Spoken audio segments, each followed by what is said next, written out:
अस्सलाम वालेकुम एवरीवन। रौनक रमज़ान डॉन की स्पेशल रमज़ान ट्रांसमिशन में आप सभी को खुशामदीद। उम्मीद करती हूँ आप लोग खैरियत से होंगे।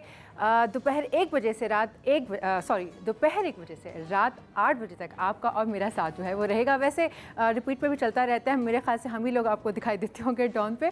इस रमज़ान जो है ना, हम यही पॉजिटिविटी और खुशियाँ बांटने आए हैं। हम चाहते हैं कि हमारे थ्रू अवेयरनेस हो, और क्या ही वो बात होगी कि हमारे पास जो स्कॉलर्स आते हैं, जो हम आपको बात अवेयरनेस दे रहे होते हैं, उससे अगर आप कुछ समझ जाएँ और अपनी ज़ात में, अपनी ज़िंदगी में इम्प्लीमेंट कर सकें तो क्या ही बात है। आज भी हमारे साथ स्कॉलर्स होंगे, आज शेफ़ होंगे जो मज़े मज़े के खाने बनाएंगे, और वैसे भी थ्रू आउट रमज़ान आप इसी तरह की चीज़ें सुनेंगे। और अगर आप कुछ अच्छा देखना चाहते हैं, मज़ीद कोई टॉपिक सजेस्ट करना चाहते हैं, तो मैं बारहा आपसे बात कह चुकी हूँ कि हमारा जो सोशल मीडिया का पेज है CTH का, या इवन जो हमारा डॉन का पेज है, वहाँ पे भी जाकर आप ना सजेशंस अपने दे सकते हैं।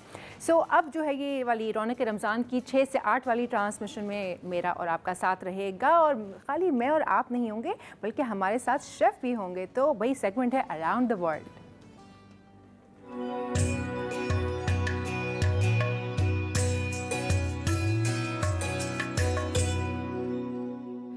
आज हमारे साथ शेफ़ मौजूद हैं, बीच लग्जरी से आए हैं शेफ़ रिजवान खान। उनको वेलकम करते हैं। अस्सलाम वालेकुम शेफ़ रिजवान, कैसे हैं आप? अल्हम्दुलिल्लाह, वालेकुम अस्सलाम। Thank you so much for coming. क्या बना रहे हैं आज हमारे लिए? आज हम बना रहे हैं बहुत आसान सी टिक्कियाँ, आलू की चाट की टिक्कियाँ बना रहे हैं, जो कि सभी बनाते हैं, आसान है, एक फैमिली में सभी बनाते हैं। तो हम भी आज बना रहे हैं टाइम की शॉर्टेज की वजह से। तो हम ये आलू की चाट बना रहे हैं, टिक्कियाँ। अच्छा, ये जो है बॉइल्ड आलू, बॉइल्ड आलू है।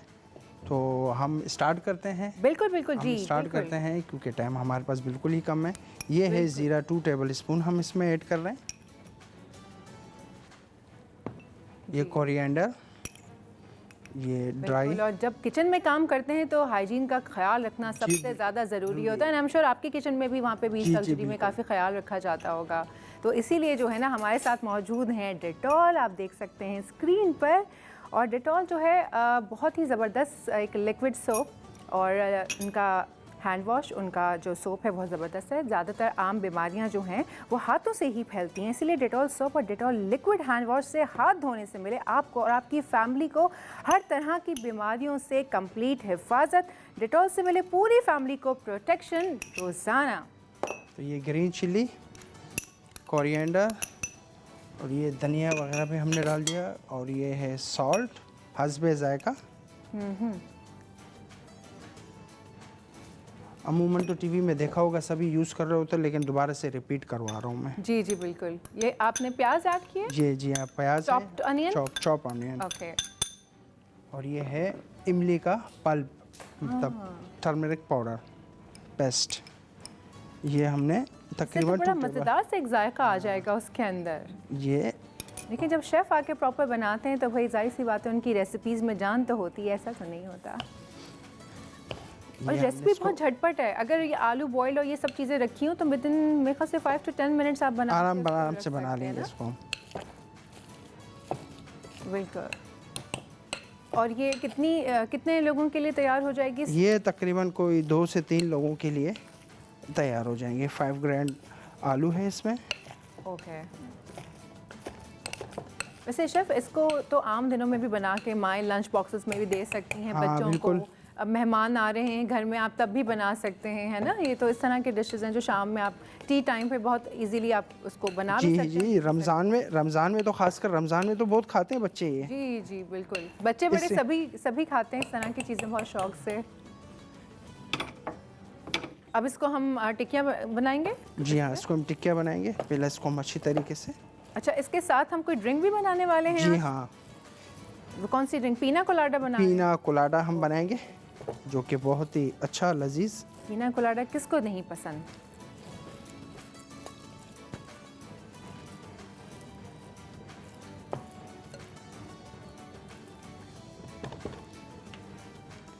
क्योंकि हम हाथ से बनाएंगे, क्योंकि हमने डेटॉल का इस्तेमाल किया है। जी, हाथ धो के हमने बिल्कुल, मैंने और आपने बिल्कुल शो शुरू होने से पहले हाथ धोए हमने। अब हम इसमें से टिक्कियाँ बनाएंगे और हम फ्राई करना शुरू हो जाएंगे। जी हाँ। ओके। अच्छा, वैसे रोज़ाना जी वैसे मैं आप लोगों को बता दूं, जो हमारे व्यूअर्स इस वक्त हैं, डेली बेसिस पर हमारे पास आएंगे शेफ्स अवारी से, पीसी से, जैसे आज बीच लग्जरी और अवारी से जो हमारे पास शेफ्स मौजूद होंगे और बहुत मज़े मज़े की डिशेस बनाएंगे। अगर आप कोई सवाल करना चाहते हैं उनसे, कोई रेसिपी आप उनसे पूछना चाहते हैं झटपट, कुछ कोई टोटका पूछना चाहते हैं, तो आप हमारे नंबर्स पर कॉल करके उनसे बात कर सकते हैं। और साथ में अगर कोई रेसिपी आपके पास है तो वो भी आप शेयर कर सकते हैं। और अभी टाइम हो गया है ब्रेक का शेफ़, हम जब तक आप ये बना के रखें हम ब्रेक लेते हैं, छोटा सा ब्रेक से वापस आते हैं, उससे कंटिन्यू करते हैं।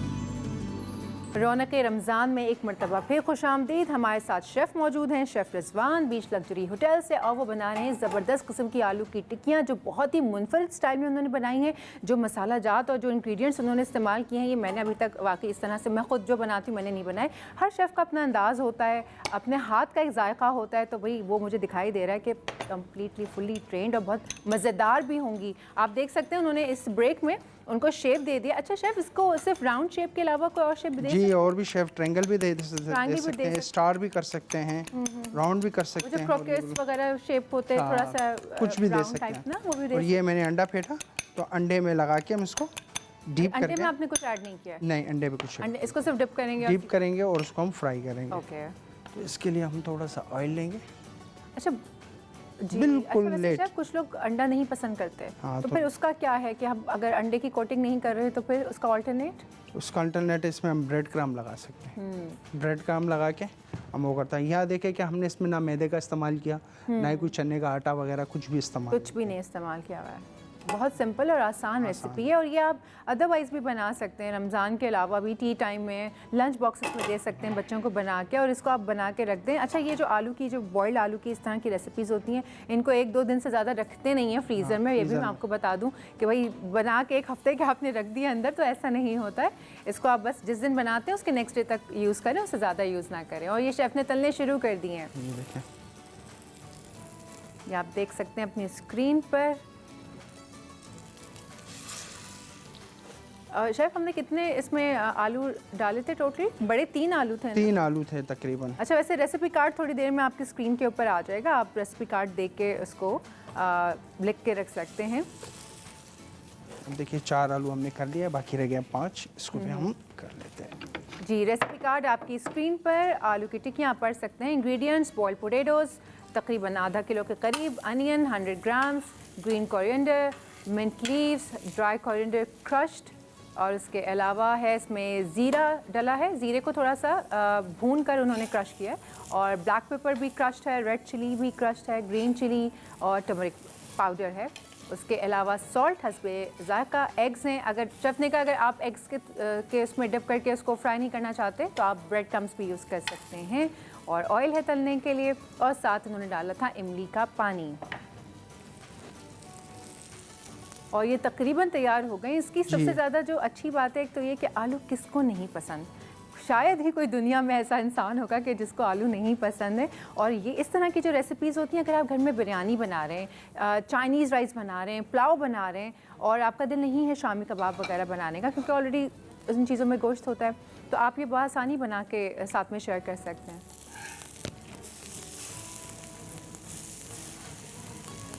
जी, ये देखें, और ये देखें शेफ़ ने ऑलमोस्ट फ्राई कर लिए हैं।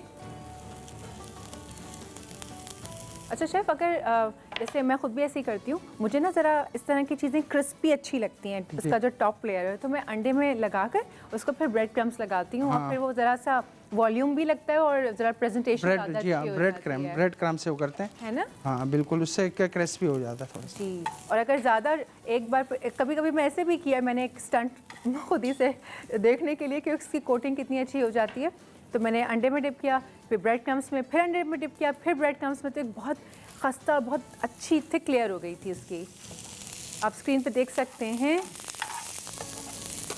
ये आलू की टिक्की जो है ये ऑलमोस्ट फ्राई हो गई है, और खुशबू भी बहुत अच्छी आ रही है, कुछ चाइनीज़ सी खुशबू आ रही है, जैसे चाइनीज़ पकड़ा होता है ना जब आता है। हालांकि चाइनीज़ का इससे इस्तेमाल कुछ भी नहीं है।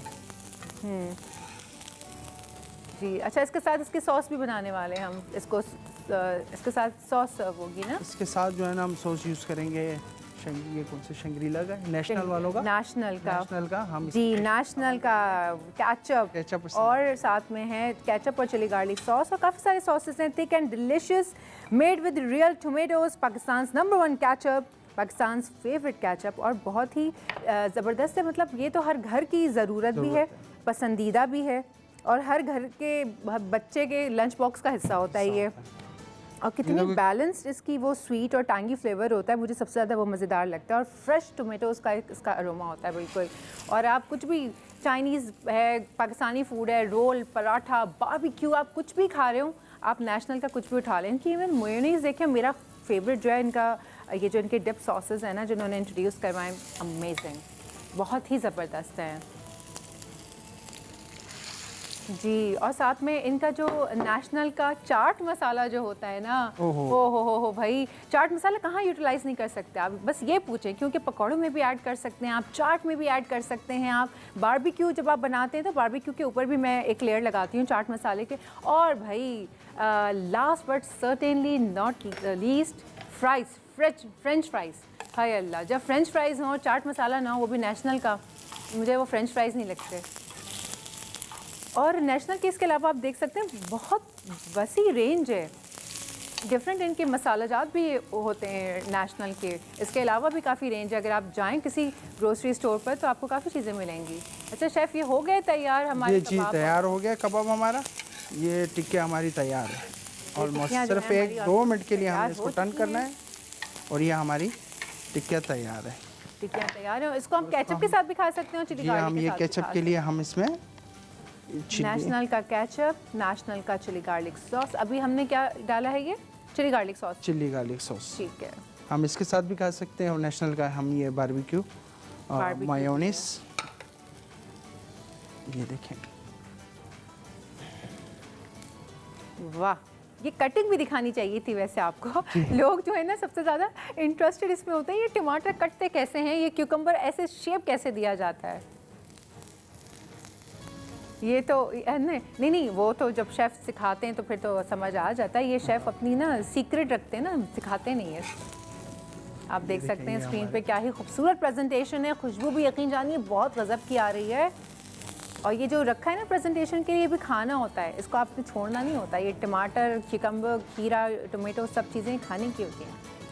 और ये तमाम चीज़ें, तमाम कबाब तैयार हो गए हैं ना, सारे हो गए हैं, ऑलमोस्ट फ्राई हो गए हैं।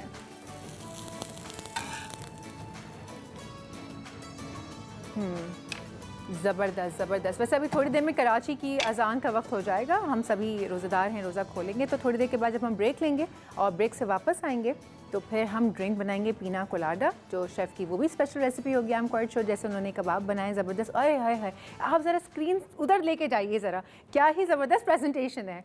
वो जो उन्होंने गुलाब का फूल रखा है ना, वो हो आप ये देखें ज़रा, ये इसको फोकस करें, ये आहा गज़ब। ये तो पता है एक दिन आपकी सिर्फ ये वाली क्लास दें आके कि आप काटते कैसे हैं। आप कुछ ना बनाना सिखाएं हमें, लेकिन आप ये कटिंग सिखाएं हमें।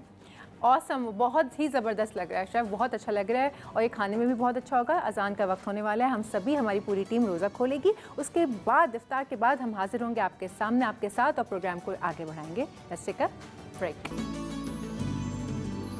रौनक रमज़ान में एक मरतबा फिर आप सभी को खुश आमदीद। माशाल्लाह 2 रोज़े मुकम्मल हो चुके हैं और आज हम तीसरी सहरी करेंगे और फिर सहरी में भी मज़े मज़े के खाने खाएंगे। भाई जो भी खाएं अपना पेट समझ के खाएं, ताकि स्टमक के जो इश्यूज़ हमें रमज़ान में फ़ेस करने को मिलते हैं या फिर बकरीद ईद पे फ़ेस करने को मिलते हैं, उसका रीज़न यही है कि हम स्टार्विंग में होते हैं, हम रोज़े की हालत में होते हैं और फिर जैसी टेबल पे जो लगता है वो हम लगे हाथ खाना शुरू कर देते हैं। तो आपने जो भी खाना है देखकर खाना है, ताकि सारे रमज़ान जब आप यही प्रैक्टिस करेंगे ना तो ये रूटीन आपकी लाइफस्टाइल में शामिल हो जाएगी और इससे आपको बहुत एडवांटेजेस होंगे, ट्रस्ट में। और इसके ऊपर प्रॉपर एक सुबह जो हम करते हैं 1 बजे से 3 बजे तक, उसके अंदर हम किसी न्यूट्रिशनिस्ट को बुलाकर बिठा के उसके ऊपर ये बात भी करेंगे। इस वक्त मेरे साथ मौजूद हैं वो शेफ़ रिजवान ख़ान, जिन्होंने बहुत ही मज़ेदार आलू की टिक्किया बनाई थी और जब हम इफ्तार कर रहे थे 2-3 तो मैंने ही खा ली थी, इतनी मज़ेदार थी शेफ़, वो बहुत ही मज़ेदार थी। और अभी जो है वो हमें बनाना सिखा रही हैं पीना कोलाडा, ऐसे ही है? जी हाँ। तो आप इंग्रेडिएंट्स हमें ज़रा बताएं कि क्या क्या डालते हैं। अच्छा, पीना कोलाडा में जो हम डालते हैं उसकी रेसिपी ये है कि ये है कोकोनट मिल्क, जो कि बाज़ार में हमें आराम से मिल जाएगा। और इसके अलावा है ये है पाइनएप्पल स्लाइस, ये भी कैन में आ जाते हैं, कैन में आ जाता है। इसके अलावा शुगर है, ये भी है। और ये मिल्क है जो हम आम यूज़ करते हैं। अच्छा, कोई भी ले सकते हैं, फुल क्रीम मिल्क या काउ मिल्क जो भी हो काउ सकता है। मिल्क यूज़ कर ठीक सकते है। हैं। उसके अलावा हमारे पास आइस क्यूब। आइस तो ये 6 चीज़ों में जो है ना हम इसको तैयार करेंगे। अच्छा, ठीक हो गया। और ये बहुत इजी है और हेल्दी भी है। हाँ बिल्कुल हेल्दी है, कि पाइनएप्पल तो वैसे भी फुल ऑफ विटामिन सी।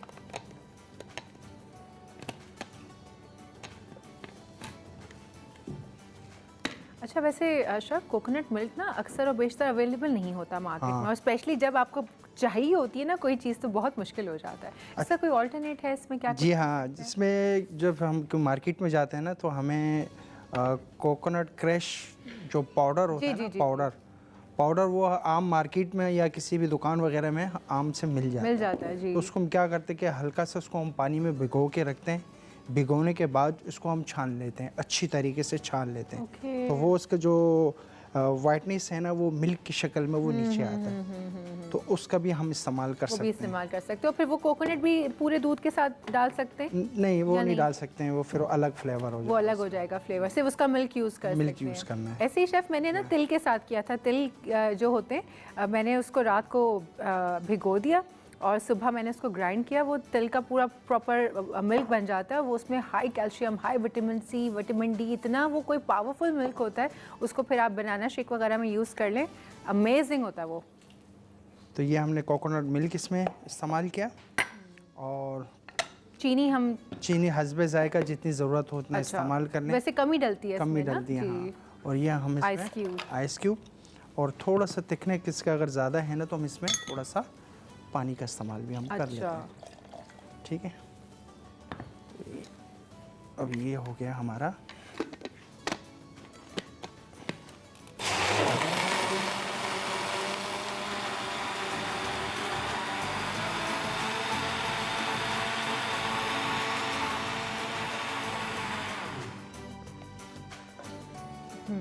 बिल्कुल। वैसे शेफ़ हमने सुना बीच लग्जरी में क्या गज़ब की इफ्तार आप बना रहे हैं, लगा रहे हैं, क्या वहाँ पर आप सर्व कर रहे हैं उसमें? जी, अफ्तार में जो है ना एक बहुत बड़ा हम पैकेज दे रहे हैं। उसमें बारबेक्यू के मुख्तलिफ वैराइटीज़ हैं, चना चाट हैं, फिर उसमें जो है ना चाइनीज़ हैं, कॉन्टिनेंटल के हमारे पास बहुत सारे, पाकिस्तानी की तो बेशुमार वैरायटी है हमारे पास। सैलेड बार है, डेजर्ट बार है हमारे पास। फिर हम विज़िट के लिए जो है ना हमारे पास एक राइड बोट भी है जो कि समंदर के रास्ते इसको घुमाते हैं। बिल्कुल फ्री मतलब आप इफ्तार भी करें और समंदर की सैर भी करें। वाह भाई, ये तो गजब का पैकेज है। इफ्तार भी करें, इफ्तार डिनर भी करें और फिर जो है ना आप सैर भी करें। इफ्तार भी करें, अफ्तार डिनर भी करें और उसके बाद फ्री में समंदर की सैर भी करें। और मेहमान जो आपके साथ, आपकी फैमिली, आपके फ्रेंड्स जिनको आप लेके जाना चाहें, बीच लग्जरी लेके जाएं। ये तो बड़ी कमाल की चीज़ है, क्योंकि यूजुअली सिर्फ यही होता है, आप जाते हैं, इफ्तार करते हैं, डिनर करते हैं फ्रेंड्स के साथ या फैमिली होती है और फिर आप आ जाते हैं। लेकिन यहाँ तो आप समंदर के मज़े भी ले सकते हैं, समंदर से लुत्फ़अंदोज़ हो सकते हैं। और हमारी जो ड्रिंक है वो भी तैयार हो गई है। ये देखिए शेफ़, एक दिन तो आपको बुला के सिर्फ कटिंग सिखाएंगे हम। इतनी जो आप ज़बरदस्त कटिंग कर रहे हैं ना, जो आपने वहाँ उसमें भी प्रेजेंटेशन दी थी, अमेजिंग। उफ, ये हमारी, ये देख सकते हैं आप, पीना कोलाडा जो है वो तैयार हो चुका है। जी हाँ।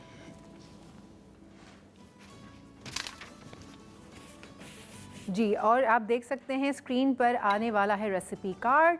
जिन लोगों से अगर मिस भी हो गया वो स्क्रीन पर देख सकते हैं। कोकोनट मिल्क 250 ग्राम्स, शुगर हस्बे ज़रूरत, हस्बे ज़ायका, पाइनएप्पल 200 ग्राम्स, मिल्क 200 ग्राम, आइस एज रिक्वायर्ड जितना आप लेना चाहें, और पानी भी अगर थिक ज़्यादा आपको लगे तो आप ले सकते हैं। ये रेसिपी कार्ड था और बहुत ही ज़बरदस्त जैसे कबाब बनाएं वैसे ये इसके ऊपर भी मेरी नज़र है। अभी जैसी ब्रेक आएगा तो हम इसको भी ज़रा देखेंगे। Rizwan Khan chef, thank you so much, beach luxury से आप आए, बहुत शुक्रिया। बहुत ही मज़ेदार इन्होंने चीज़ें बनाई हैं और हम ऑफ एंड ऑन शेफ़ को बुलाते रहेंगे, चीज़ें मज़े की सीखते रहेंगे। मेरे ख्याल से अब ब्रेक ले लेते हैं। ब्रेक के बाद वापस आते हैं और हमारे 2 मोस्ट फेवरेट, दिल के करीब रिलीजियस स्कॉलर्स हमारे साथ मौजूद होंगे और उनसे बातचीत करेंगे। Let's take a break.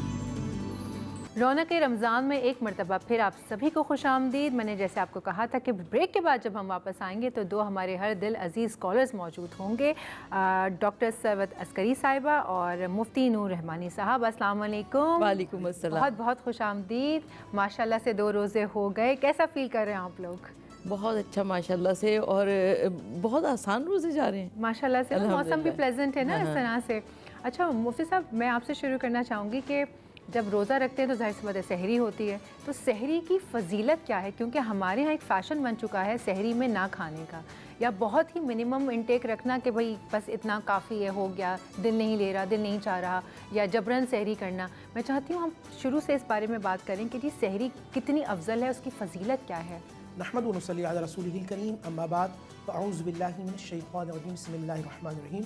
तमाम तारीफ़ें अल्लाह सुब्हानहु व तआला के लिए और दुरूद व सलाम अल्लाह के रसूल, हम सब के आका, हम सब के मौला ताजदार मदीना हुज़ूर मोहम्मद मुस्तफ़ा सल्लल्लाहु अलैहि व आलिहि वसल्लम नबी अलैहिस्सलातु वस्सलाम का इरशाद गिरामी है कि सहरी खाया करो, इसमें बरकत है। ये नबी अलैहिस्सलातु वस्सलाम का फरमान आलीशान। ख़ुद नबी अलैहिस्सलातु वस्सलाम आखिरी वक्त में सहरी को तनावुल फरमाया करती थी। जैसे मिसाल के तौर पे अगर कराची में 6:45 पर रोज़ा बंद हो रहा है तो नबी अलैहिस्सलाम जो रोज़ा सहरी करते थे वो तकरीबन 6:20 6:30, और आपकी जो यानी कि जो बहुत हाई किस्म की कैलोरीज़ अल्लाह के नबी सल्लल्लाहु अलैहि वसल्लम लिया करते थे। जैसे कि आप खजूर का इस्तेमाल फरमाया करते थे, और आप उसमें दूध का एक गिलास कह लें या एक कटोरा, वो अल्लाह के नबी सल्लल्लाहु अलैहि वसल्लम उसको पिया फरमा करते थे, नोश फरमाया करते थे। तो नबी इस्लाम, अच्छा इसमें बरकत क्यों है? एक तो ये कि अल्लाह के नबी सल्लल्लाहु अलैहि वसल्लम का हुक्म आलिशान है। आपने फरमाया कि दूसरी कौमें सहरी नहीं करते, तुम सहरी करो, ये हुक्म है। और सहरी के वक्त में बरकत होती है। सबसे पहली बात तो ये होती है जब आप खा रहे होते हैं, अल्लाह सुब्हानहु व तआला का जिक्र कर रहे होते हैं, आप वज़ू कर रहे होते हैं, आप रोज़े की नियत कर रहे होते हैं, अपने आप को तैयार कर रहे होते हैं, तो आप अल्लाह सुब्हानहु व तआला की राह में रास्ते में लगे होते हैं। सेकंड ये कि जब आप खाना खाते हैं वो इस नियत से खाते हैं कि मुझ में जो ग़िज़ा आएगी, जो एनर्जी आएगी, मैं अल्लाह सुब्हानहु व तआला की इबादत ज़्यादा करूँगा। यानी कि यहाँ भी ताल्लुक़ ये होता है कि मैं ए अल्लाह, जो तूने मुझे खाना दिया, इससे ऐसा खून बना कि जो खून मुझे इबादत में ज़ौक़ और शौक़ दे। यानी कि इंटेंशन हमारी ये होती है कि हमारी एनर्जी जो आए हम अल्लाह की तरफ उसको लगा सकें। बिल्कुल ऐसे ही है। आपा अगर देखा जाए तो सहरी देखने को सहरी, लेकिन सहरी बनाना औरतें ज़ाहिर सी बात है किचन में होती हैं, तो सहरी करना भी अफजल हुआ। तो इसका मतलब ये भी हुआ जो सहरी बनाने वाली ख़वातीन हैं, जो प्रोवाइड कर रही हैं, जो बना के दे रही हैं तमाम रोज़ेदारों को जो रोज़ा रखेंगे, तो उनके लिए भी बहुत सवाब होगा। बहुत ज़्यादा अजर सवाब है ख़वातीन के लिए, इसलिए कि वो न सिर्फ है कि वो ख़ुद रोज़ा रख रही हैं, बल्कि वो अपने घर के अफराद खाना को भी रोज़ा रखवा रही हैं। अच्छा, मगर इसमें एक ख़याल मेरा अपना मैं शामिल कर लूँ कि हमारे यहाँ बहुत सारी मरतबा ऐसा होता है कि फैमिली किसी की बड़ी होती है, अगर कोई छोटे छोटे बच्चे हैं तो वो रोज़ा नहीं रख रहे, या बड़े बुज़ुर्ग घर में 2-4 मौजूद हुए तो वो रोज़ा नहीं रख रहे। अब वो खातून खाना बेचारी सहरी बनाए, उसके बाद नाश्ता बनाए, उसके बाद दोपहर खाना बनाए, उसके बाद अफ्तार बनाए, और उसके बाद फिर रात का खाना बनाए।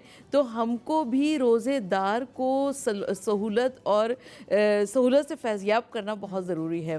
तो अच्छा, और अफ्तार के वक्त तो मुझे लगता है कि बेरोज़ेदार ज़्यादा जमकर बैठते हैं रोज़ेदारों से ज़्यादा। तो हमको ये कोशिश करनी चाहिए कि हम घर की ख़वातीन का भी ख्याल रखें, और ये ना हो कि वो बेचारी खाने पकाने में ही लगी रहें। हाँ, सही बात है। वैसे लेकिन जो वैसे अगर इसको रिलीजियस एक्सपेक्ट से देखना चाहें हम कि जो ख़वातीन बना रही हैं सहरी, उनके लिए कोई ऐसी कोई ख़ास कोई फरमान या कोई ऐसी कोई हदीस या कुछ हो तो? देखिए, नबी इस्लाम की हदीस है, बल्कि इसको अन्नअमतुल कुबरा के ना इमाम इब्न हजर हैसमी मक्की ने लिखा, इसको तफसीर राज़ी में लिखा। अगर किसी शख्स पर यानी किसी भी चीज़ पर आप अल्लाह सुब्हानहु व तआला का जिक्र करें, खाने की चीज़, मिसाल के तो मेरी बहनें हांडी बना रही हैं, खाना बना रही हैं, और वो दुरूशी पढ़ रही हैं, या आयतुल कुर्सी पढ़ रही हैं, या कुरान की आयत पढ़ रही हैं, सूरह फातिहा पढ़ रही हैं, दुरूद पाक सल्लल्लाहु अलैहि वसल्लम की कसरत कर रही हैं। जितनी मेरी बहनें सुन रही हैं वो तवज्जो सुनिएगा। सहरी बना रही हैं, हदीस रसूल है कि वो खाना उस वक्त तक हज़म नहीं होगा जब तक खाने वाले की बख्शिश न करवा दे। सुभान अल्लाह, माशाअल्लाह। यानी कि खाना भी अल्लाह सुब्हानहु व तआला के ज़िक्र, यानी कि आप उसको गवाह बना रहे हैं। फ़मन यअमल मिस्क़ाल ज़र्रतिन खैरन यरा, ज़र्रा ज़र्रा कल क़यामत के दिन गवाही देगा। तो वो मेरी बहनें कि जो खाना बना रही हैं, आप नमाज़ पढ़ रही हैं, आप रोज़ा रख रही हैं, आप रात में नमाज तरावी पढ़ रही हैं, नमाज शब पढ़ रही हैं, और आप अपने शौहर की बच्चों की फरमाबरदारी कर रही हैं, हदीस रसूल है, और अपनी इज़्ज़त की हिफाज़त कर रही हैं। आप अल्लाह ताला, मैं रोज़ा रखता हूँ तो अल्लाह ताला मुझे बाबू सयाम से दाखिल करेगा, मगर वो मेरी बहनें जो तमाम काम में मशगूल और अल्लाह की बात कर रही हैं, अल्लाह जन्नत के 8 दरवाज़े खोल देगा, और ऐलान ये होगा, आपका जिस दरवाज़े दिल चाहे अल्लाह ताला आपको जन्नत में दाखिल फरमा देगा। आपके लिए फ़रिश्तों का अलग प्रोटोकॉल लगा होगा, और अल्लाह भी आपसे राज़ी होगा, उसका रसूल भी आपसे राज़ी होगा। क्या ही आपने बात कर दी, मतलब अब तो मुझे लगता है मर्द हजरात भी कूद जाएंगे आपकी ये बात सुन के कि शायद हमारे लिए भी कुछ सवाब और एक्स्ट्रा कुछ प्रोटोकॉल अल्लाह ताला लगा दें अगर हम सहरी बनाने वालों में शामिल लेकिन नबी अलैहिस्सलाम, मैं एक वाक़या पढ़ रहा था, नबी साहब आए, अब पूछा अम्मा आयशा से कि ये बताओ खाना कुछ तैयार है, पर मैं नहीं अभी रोटी नहीं गूंदी। अब मैं अच्छा ठीक है, मैं पानी लेके आ रहा हूँ, तुम रोटी गूंदो और फिर साथ मिलकर रोटी बनाते हैं। तो रसूलुल्लाह सल्लल्लाहु अलैहि वसल्लम अपने अज़वाज के साथ मिलकर बैठते थे, खाना बनाया करते, दिलजोई होती थी, जहनी आहंगी अच्छी होती थी, घर का माहौल पीसफुल रहता था। सही बात है, वो है ना एक टीम वर्क हो जाता है। और फिर आप जब स्पाउसेस या कंपेनियंस मियाँ बीवी आपस में जब मोहब्बत दिखाएंगे, आपस में तो रिश्ता हो ही रहा है, लेकिन जो बच्चे उनके देख रहे होते हैं उनके ऊपर भी बड़ा पॉजिटिव इम्पैक्ट आ रहा होता है। एक दफ़ा अल्लाह के रसूल सल्लल्लाहु अलैहि वसल्लम शहज़ादी कौलानी जनाब फ़ातिमा ज़हरा सलामुल्लाह अलैहा के घर में गए, तो वहाँ पर मौलाए कायनात मौला अली अलैहिस्सलाम बैठे दाल चुन रहे थे। तो आका सल्लल्लाहु अलैहि वसल्लम ने इरशाद फरमाई, कितने बाबरकत है वो मर्द जो कि अपने घर की ख़वातीन के साथ हुस्न सलूक किया करते हैं। हाँ अल्लाह, ये तो आपने बहुत ही अच्छी बात कही, क्योंकि ज़्यादातर मर्द हजरात सहरी करके तो सो जाते हैं और उसके बाद जब वो ऑफिस से वापस आते हैं फिर वो सो जाते हैं, वो तो हाथ भी नहीं बटाते। जनरली पाकिस्तान में ये रिवाज भी नहीं है, लेकिन अच्छा वो आपने ये मुद्दा उठाया। मुफ्ती साहब या आप में से जो भी जवाब देना चाहें, सहरी की अफादियत पे हम बात कर रहे हैं कि जी सहरी की इतनी फजीलत है कि अल्लाह ताला आपको एक्स्ट्रा प्रोटोकॉल जो बनाने वाले हैं आप उनको भी वो करेंगे। हम अपने बच्चों को इस पर कैसे राग़िब करें, क्योंकि बच्चों को भी तो दिखाना है ना, बच्चों को क्या वो स्टोरी टेलिंग करें, बच्चों को किस तरीके से उसकी फजीलत बताएं, क्योंकि बड़े हम तो समझ जाते हैं या हमारे जो यंग बच्चे हैं वो भी समझ जाएंगे, लेकिन जो बच्चे छोटे होते हैं 7 साल 8 साल जो रोज़ा रखना शुरू करते हैं, तो उनको क्या कहकर हम सहरी के लिए तवज्जो दें। लेकिन जो लर्निंग प्रोसेस होता है बच्चों का, आप अगर चिल्ड्रन साइकोलॉजी को पढ़ें, बिलखुसूस में एक चैप्टर होता है लर्निंग प्रोसेस। बच्चे देख कर सीखते हैं। आप खड़ी हुई और आपने नमाज़ पढ़ना शुरू कर दिया, तो जो आपकी 3-4 साल की बेटी है वो पूछेगी नहीं, वो खड़ी होगी और आप सजदे में जाएंगी वो झुक जाएगी। आप खड़ी होंगी, आप या अल्लाह कह रही होंगी, वो अल्लाह कह रही होगी। आपका जो अमल होगा बच्चा उसको देख कर, अभी आपने बात की ना आजकल के बच्चे मिसबिहेव क्यों करते हैं, वो घर जहाँ मियाँ बीवी एक दूसरे से मिसबिहेव करते हैं, बच्चे फिर किसी का अदब नहीं करते। आप चाहते हैं कि बच्चे नेक हों। मैं एक आपको मिसाल देता हूँ, बीबी फातिमा रज़ियल्लाहु ताला अन्हा इमाम हसन और इमाम हुसैन को बहुत कम रमज़ान में दूध पिलाया करती थी। उसकी वजह क्या थी? ताकि जब इन्हें भूख लगे तो ये उठें, जब उठें तो ये देखें कि इनके बाबा अली और इनकी माँ फातिमा नमाज़ पढ़ रही। सुभान अल्लाह। और जब ये हमारे पास आए तो हम ये कहें कि बेटा उससे मांगो जो पूरी कायनात को खिलाता है। बहुत ही खूबसूरत। ये तरगीब है। अगर आप अपने घर में इस्लामी माहौल बनाना चाहते हैं तो माज़रत के साथ कोई लेक्चर्स नहीं दें अपने बच्चों को कि आप 2 घंटे इनको लेक्चर्स दे रहे हैं, आप करके दिखाएं। बिल्कुल। आप चाहते हैं कि नमाज बच्चे पढ़ें, आप खुद पढ़ें। आप चाहते हैं कि वो कुरान पढ़ें, आप बावादे कुरान पढ़ें, उनके सामने छोटी सूरतें पढ़ें, सूरह कौसर पढ़ें, सूरह इखलास पढ़ें, ला इलाहा इल्लल्लाह मुहम्मदुर रसूलुल्लाह। मुझे अंदाज़ा कीजिए कि छोटे छोटे जो बच्चे होंगे जो तोती ज़बान में अल्लाह कह रहे होंगे, हमें इतना पसंद आता है, तो जिसका नाम ले रहे हैं वो कितना खुश होगा। बेशक ऐसे ही। और छोटे बच्चों का वही बात है कि आप जब चाहते हैं कि वो आपको लर्निंग ज़ाहिर सी बात है उनकी चल रही है, तो जो चीज़ आप चाहते हैं उन तक मुंतकिल करना आप ख़ुद करना शुरू करें। इनफैक्ट सच बोलने की बहुत तरगीब दी जाती है, बेटा सच बोलो, बेटा ये करो, लेकिन वही बात है कि अब्बा हुजूर खुद बैठे बैठे कह रहे होते हैं कि कह दो मैं घर पर नहीं हूँ, तो और बच्चों से ही खिलवाया जा रहा होता है। तो फिर मैं मुफ्ती साहब की बात को आगे बढ़ाना चाहूँगी कि हुजूर नबी करीम सल्लल्लाहु अलैहि वसल्लम एक मरतबा एक कब्रिस्तान से सहाबा कराम अलैहिस्सलातु वस्सलाम के साथ गुजर रहे थे, तो अल्लाह के रसूल सल्लल्लाहु अलैहि वसल्लम ने फरमाया कि जल्दी गुजर चलो, इसलिए कि इस वक्त साहिब कब्र के ऊपर अजाब नाजिल हो रहा है। और सहाबा कराम भी वहाँ से गुजर गए और अल्लाह के रसूल सल्लल्लाहु अलैहि वसल्लम भी वहाँ से गुजर गए। और जब थोड़ी देर के बाद अल्लाह के रसूल सल्लल्लाहु अलैहि वसल्लम वापस उस कब्रिस्तान से गुजरे, तो सहाबा कराम ने चाहा कि वो वहाँ से ना गुजरें।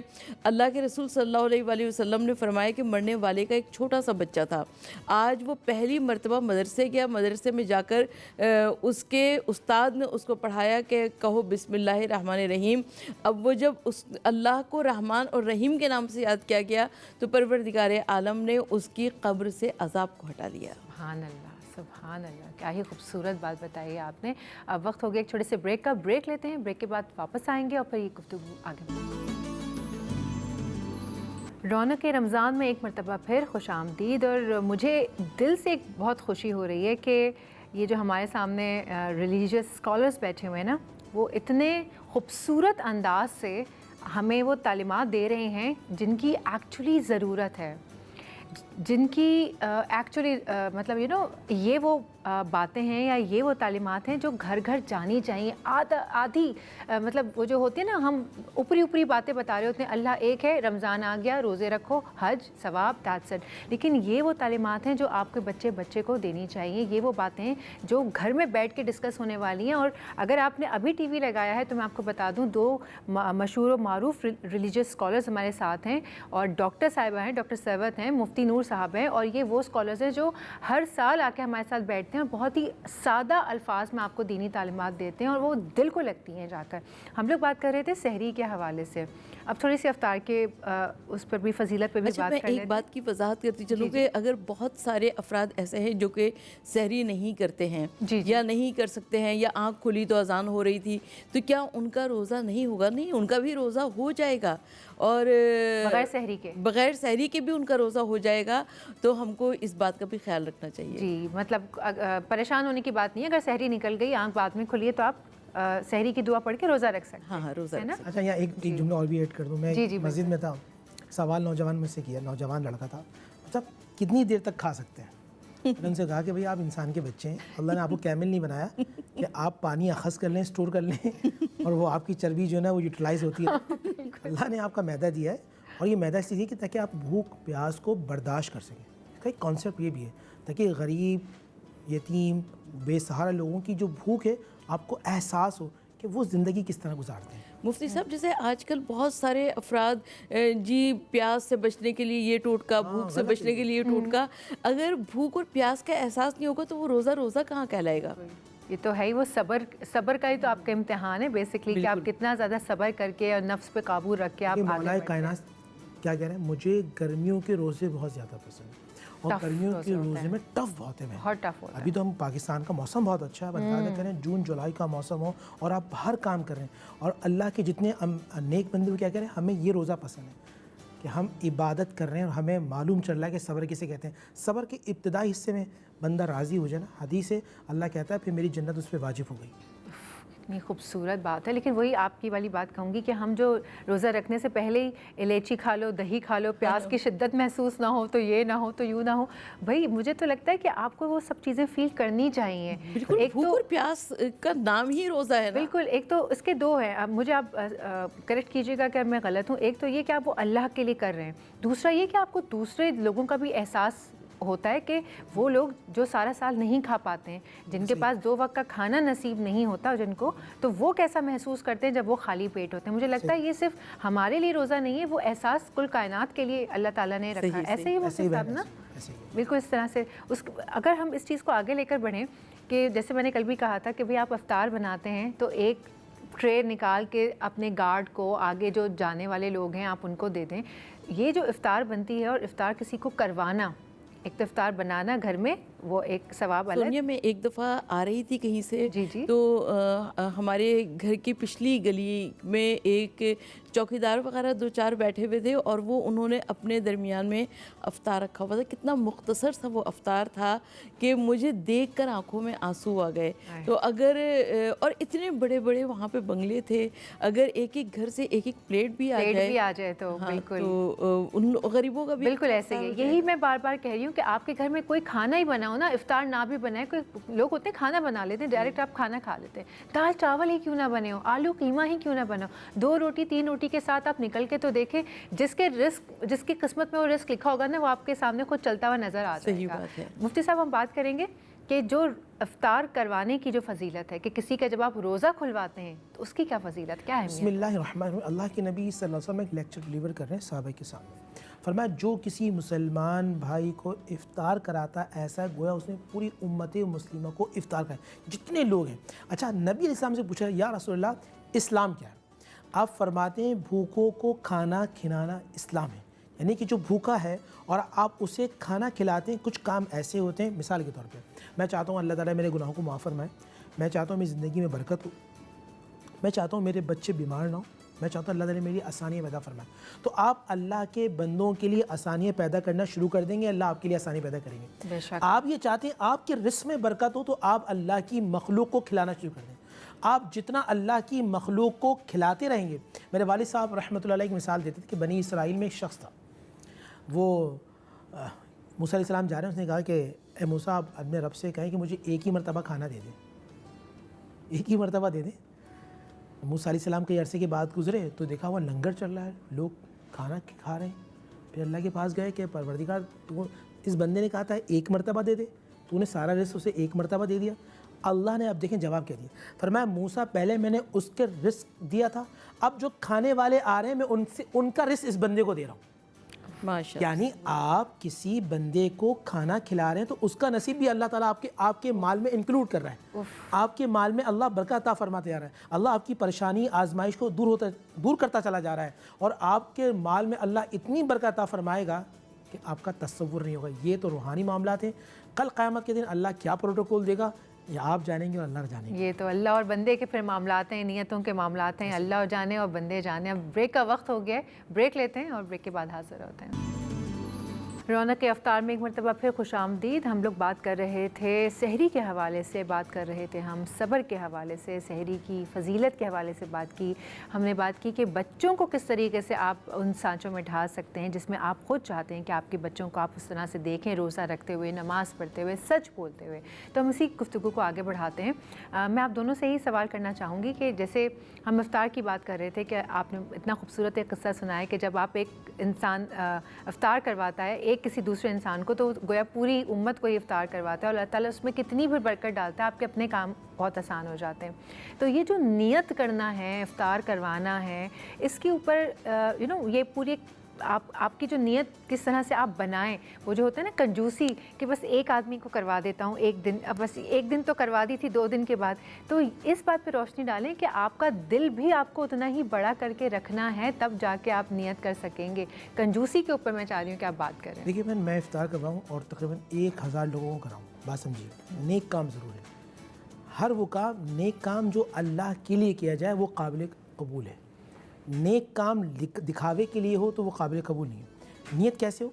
कुल इन्ना सलाती व नुसुकी व महयाया व ममाती लिल्लाहि रब्बिल आलमीन। ए हबीब आप इन सब से कह दीजिए इन्ना सलाती, बेशक मेरी नमाज, व नुसुकी व महया, मेरी कुर्बानी, मेरी ज़िंदगी और मौत सब अल्लाह के लिए। जब ये कॉन्सेप्ट होगा मुझे जो भी काम करना सिर्फ अल्लाह के लिए करना है, तो फिर अल्लाह ताला आपके दिल में वो जज्बा अता फरमाएगा, बुखल ख़त्म हो जाएगा। याद रखिएगा, सखी अल्लाह के भी करीब है, लोगों के भी करीब है और जन्नत के भी करीब है। हदीस है। बखील अल्लाह से भी दूर है, लोगों से भी दूर है और जहन्नुम के करीब है। तो आपको इस प्रोग्राम में ये मैसेज हम देते हैं, आपको बखील बनना या सखी।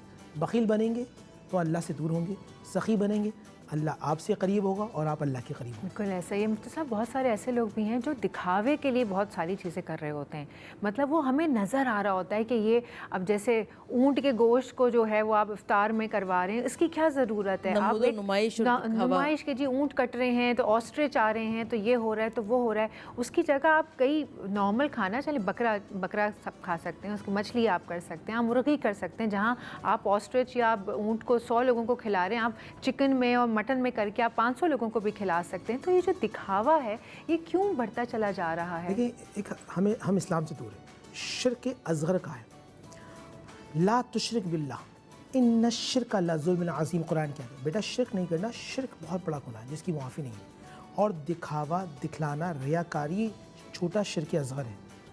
यानी अल्लाह सुब्हानहू व तआला ऐसे लोगों की बख्शिश नहीं फरमाएगा। आप वो काम जो अल्लाह की हदीस है, मैं बड़ी अजीब बात कहता हूँ, लोग इस बात को बड़ा अजीब तरीके से देखते हैं कि जहन्नुम की जो ओपनिंग सेरेमनी होगी ना, जो फीता काटा जाएगा, तो वो इसी तरह लोग हंसते हैं। उसकी वजह क्या है? सबसे पहले बुलाया जाएगा सखी को, इधर आओ भाई, काटो फीता काटो। तुम क्या करते थे? परवरदिगार मैं लाखों लोगों को खाना खिलाता था। किस लिए करते? इसलिए कि लोग मुझे सखी कहें। कल लोगों ने, तुम्हारा नाम लोगों में हो गया था, हमारे लिए तो कुछ नहीं था। तुमने जो कुछ किया, हमने तुम्हें माल दिया था। मेरे पास जो माल है, मेरे पास जो इज़्ज़त है, ये अल्लाह की तरफ से आता है। जब मैं पैदा हुआ था तो कुछ लेके नहीं आया था, और जब मैं इस दुनिया से जाऊंगा तो मेरे दोनों हाथ ऐसे बंधे होंगे, कफन होगा और मैं चला जाऊंगा, सारा माल यहीं छोड़ के जाऊंगा। तो जो मैंने अल्लाह के लिए करना है। इसी तरह कारी को बुलाया जाएगा, आलिम को बुलाया जाएगा कि तुम दुनिया में चाहते थे तुम्हारा नाम हो, तुम लोगों के सामने बातें करते थे, लोगों के सामने आंसू निकलते, तुम खुश होते थे। हमारी याद में तुम्हें ना खुद रोए ना कभी रुलाया, ना खुद बात की, सिर्फ लोगों को दिखाने के लिए।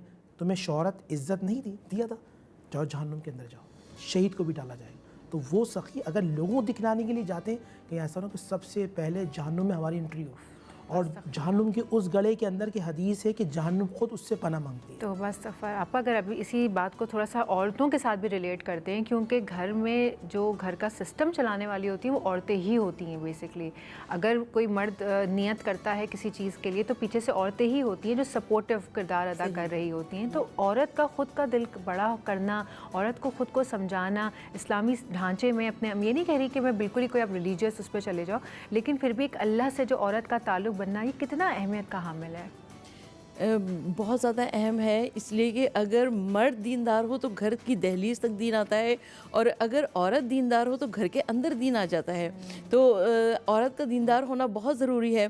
और सबसे पहले मैं बात करूँगी जो सहरी और अफ्तारी के बड़े बड़े डिनर्स चल रहे हैं, तो हमें इसकी मजम्मत पर भी बात करनी चाहिए, इसलिए कि दुनिया दिखावा और नमूद नुमाइश इतना ज़्यादा हो गया है, बल्कि हम लोगों ने स्टेटस सिंबल बना लिया है कि हम सहरी का डिनर करवाएंगे या अफ्तारी का डिनर करवाएंगे, और हमने इतने लोगों को बुलाया और इतने लोगों को बुलाया।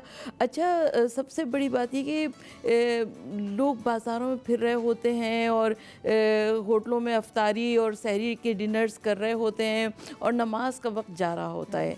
तो हमको इस पर तवज्जो करनी चाहिए कि हमारा नमाज का वक्त ना जाए, इसलिए कि परवरदिगार आलम के रसूल ने फरमाया कि दुनिया की दोस्ती गुनाहों की जड़ है। और जब बाज़ारों में आका सल्लल्लाहु अलैहि वसल्लम ने फरमाया कि बाज़ार शैतान की आमाजगाह है, यानी इंसान बाज़ारों में फिरता रहता है, नमाज का वक्त जा रहा है, कुरान का वक्त जा रहा है, और किसी को उसकी अल्लाह से दूर कर देता है ना बाज़ार आपको। तो बेसिकली ये कि भाई ये जो नुमाइश है दूसरों को दिखाना है, इससे कुछ हासिल नहीं होगा, ये सिर्फ आपकी एक सेल्फ सेटिस्फेक्शन होता है। आप ख़ुद को सिर्फ स्पेसिफाई कर रहे होते हैं कि आप बहुत अच्छा काम कर रहे हैं। उससे कहीं अच्छी बात ये होगी कि दिल को अल्लाह से कनेक्ट कीजिए और अल्लाह के लिए कीजिए, अल्लाह के हुजूर कीजिए। लेते हैं एक छोटी सी ब्रेक के बाद वापस आते हैं। रौनक के अफ्तार में एक मरतबा फिर खुशामदीद। हम बात कर रहे थे कि आजकल का जो माहौल है वो कदरे फ़र्क हो गया है। पहले हम शायद थोड़ा बहुत दिल से किया करते थे, लेकिन अब हम दिखावे के लिए ज़्यादा कर रहे होते हैं। वो जो नियत थी वो कहीं पीछे रह गई है। वो जो अल्लाह का डर या अल्लाह का खौफ या अल्लाह का इश्क था उसमें शामिल नहीं होता। वो नियतें जितनी पहले पाकीज़ा हुआ करती थी वो उस तरह से नहीं रही हैं। अगर हम इफ़्तार की ही बात कर लें तो इफ़्तार पे भी हम यही अभी बात कर रहे थे कि बहुत ज़्यादा जो है जो फ़जीलत थी, जो अहकामात थे उसके, वो कहीं पीछे रह गए और दिखावा जो है वो ज़्यादा रह गया। तो हम चाहेंगे कि हम उसकी फ़जीलत पे ही ज़्यादा बात करें ताकि लोगों को ये भी पता चले कि दिखावा तो हो रहा है लेकिन उसकी फ़जीलत कितनी है। शायद आपके या मेरे कहने से किसी के दिल पर ये बात लग जाए और अल्लाह से वो करीब हो जाए। बिस्मिल्लाह। देखिए, मैं जिस तरह मैंने पहले अर्ज़ किया कि जब आप अल्लाह के अहकामात की पैरवी करते हैं तो अल्लाह आपसे राज़ी होता है। आप नबी अलैहिस्सलाम के तरीक़े पर चलते हैं। कुरान की छोटी आयत में पेश करता हूँ, कुल, ए हबीब कह दो। लफ्ज़ जब कुल इस्तेमाल होता है तो इसमें अल्लाह अपने हबीब के ज़रिए बहुत अहम बात कहला रहा था। कुल इन कुंतुम तुहिब्बूनल्लाह, ए हबीब इनसे कहो अगर ये मुझे अल्लाह से मोहब्बत करना चाहते हैं फत्तबिऊनी, ये आपकी इत्तबा करें, ये आपकी पैरवी करें। टू बी फॉलो मोहम्मद रसूलुल्लाह सल्लल्लाहु अलैहि वसल्लम। अच्छा होगा क्या? जब ये आपकी पैरवी करेंगे मैं अल्लाह इनका दोस्त बन जाऊँगा, व यग़फ़िर लकुम ज़ुनूबकुम, और इनके तमाम गुनाहों को मुआफ़ करूँगा। नबी अलैहिस्सलाम का मामूल क्या था? जो नबी अलैहिस्सलाम के पास होता था आप गुरबा मसाकीन में ख़र्च किया करते थे। आप इफ़्तार का एहतमाम आज का तरह नहीं होता था, बल्कि हमने ये देखा कि रसूलुल्लाह सल्लल्लाहु अलैहि वसल्लम के पास एक दूध का कटोरा आया और आपने उसको दिया, और हमने ये देखा रसूलुल्लाह के हाथ की बरकत से 100 लोगों ने उसमें से पिया और वो ख़त्म। सुभान अल्लाह। चंद खजूरें हैं, अल्लाह के नबी ने ऐसे हाथ रखा और कहा आओ लेते जाओ, और सैकड़ों साहबा लेके जा रहे हैं और अल्लाह के नबी की हाथ की बरकत है कि वो खजूर ख़त्म नहीं हो रही खजूर। तो नीयत का एक मामला, अल्लाह के नबी ने मुझे मैसेज दिया तुम्हारे पास जो है जितना है जैसा कुछ है, ऐसा ना हो कि मैं इफ्तारी की तरगीब दूँ और आप कहीं से कर्ज़ा ले लें और कह दें जो आपकी हैसियत, जिस तरह आपने कहा ना दाल है, चावल है, रोटी, जो कुछ है आप अल्लाह की राह में ख़र्च करें। अल्लाह सुब्हानहू व तआला बढ़ाता चला जाएगा, अल्लाह आपके मामलात बेहतर करता चला जाएगा, अल्लाह आपके नसीब को बेहतर करेगा, अल्लाह आपकी सोच को पॉजिटिव करेगा। जब आप देने वाले होंगे उम्मीद है अल्लाह आपकी कब्र पे भी अपने नूर की बरसात फरमाएगा। बेशक ऐसे ही। आप इसमें कुछ ऐड ऑन करना चाहेंगी प्लीज़? देखिए, सबसे पहली बात तो ये कि दुनिया दिखावा और नमूद नुमाइश इतना ज़्यादा आगे बढ़ गया है। अब इंसान अगर कोई खाना खाता है या इफ्तार करता है किसी होटल में, तो वो फ़ौरन उसकी तस्वीर खींचता है, फ़ेसबुक पे डाल देता है, इंस्टाग्राम पे डाल देता है। तो हमको चाहिए कि नमूद नुमाइश और दुनिया दिखावे से दूर रहें और अपने लिए भी आसानियाँ पैदा करें और दूसरों के लिए भी आसानियाँ पैदा करें। हो सकता है कि कोई ऐसा शख्स भी वो तस्वीरें देख रहा हो जो जिसके पास वो मैसर ना हो चीज़ें, तो हमको ये ख्याल रखना चाहिए। बिल्कुल ऐसा ही है, बिल्कुल ऐसा ही है। बहुत बहुत शुक्रिया आप दोनों का।